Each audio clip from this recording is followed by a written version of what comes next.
আজকে আমি তরকা রান্না করব। আগের দিন ভেজানো ছিল তরকার ডাল, কুকারে দিয়ে সামান্য জল দিয়ে সিটি দিয়ে নেব। এবার কড়াইয়ে সামান্য তেল দিয়ে জিরে ফোড়ন, পেঁয়াজ কুচি, টমেটো দিয়ে ভালোভাবে নেড়ে একটু ভাজা করে নেব। আর আমি দুটো ডিমের দেবো, দুটো ডিম দিয়ে ওটাকে আলাদা করে ভেজে রেখে দেবো।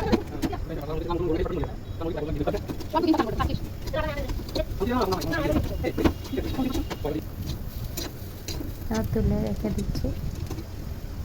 তেলে আদা কুচি, শুকনো লঙ্কা, গোটা মশলা, তেজপাতা, জিরে দিয়ে ফোড়ন দিয়ে নিচ্ছি। ওটা আগে হিট করে রেখে দিয়েতে আমি পেঁয়াজ বাটা দিয়ে দিলাম,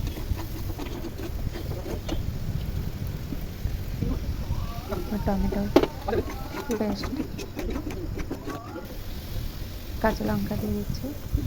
এবার হলুদ, জিরে, ধনে আর লঙ্কা গুঁড়ো দিয়ে ভালো করে নেড়ে চেড়ে মশলা কষিয়ে ডাল দিয়ে নিলাম। সবার শেষে ডিম দিয়ে ফুটিয়ে আপনারা নামিয়ে নেবেন। Thank you, tata, bye by.